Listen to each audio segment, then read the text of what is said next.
I'm Grace. Welcome to my channel, Social Cues.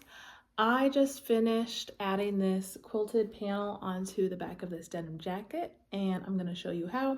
I think it turned out super cute. Even though I made it on a toddler size jacket, the instructions will apply to any size because there's not a specific pattern for this. You're going to just be tracing out your own.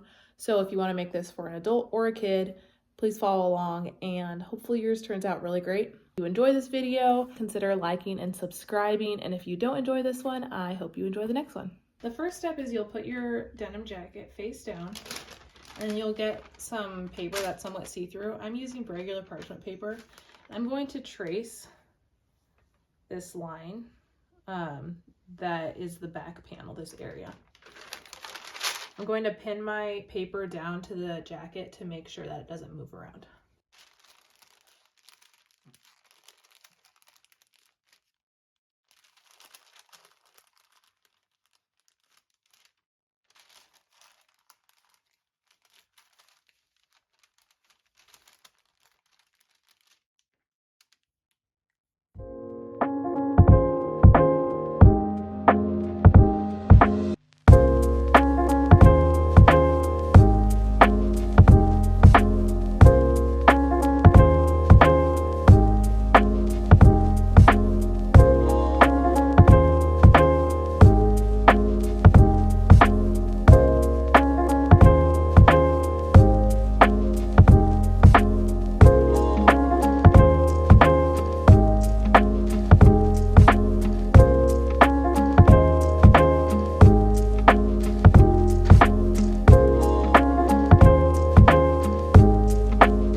As you can see, it's a bit of a rough estimate. I'm just doing my best because actually our fabric that we're going to be cutting and sewing on there will initially start out a little bit larger.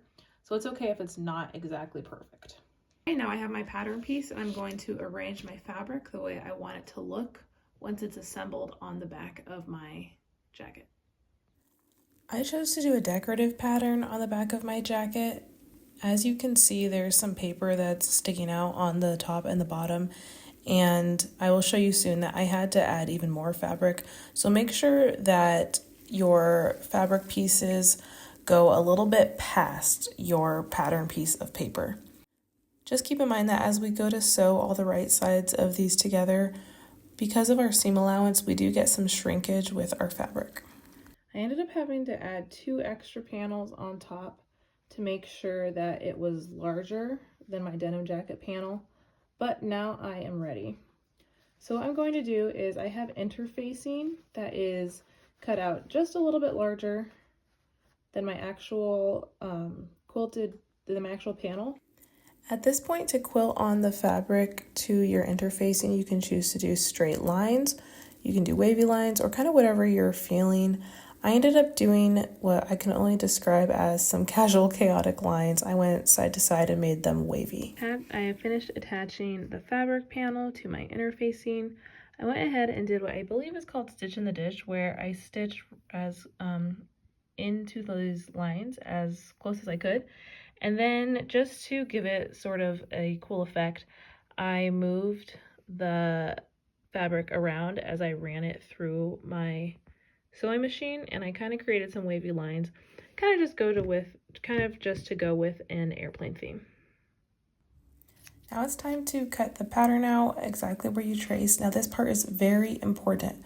Go ahead and cut out your sewn panel, but do not cut exactly next to your pattern piece. You need to give yourself about 1/2 inch seam allowance outside of the pattern piece.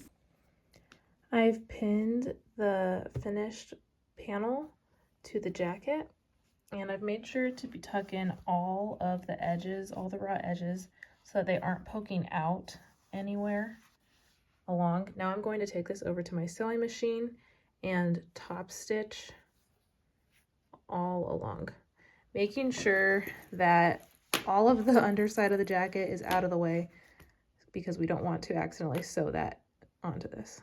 And what a nice surprise. Just like that, we're actually done with this project. That was our final step. Here I am showing off the final project. I will spare you from all of my chit chat. But if you enjoyed this video, please consider liking and subscribing. I plan to post more tutorials, tips and tricks, and sew-alongs for both kid projects and adult projects. Here's some footage of my final project actually being worn.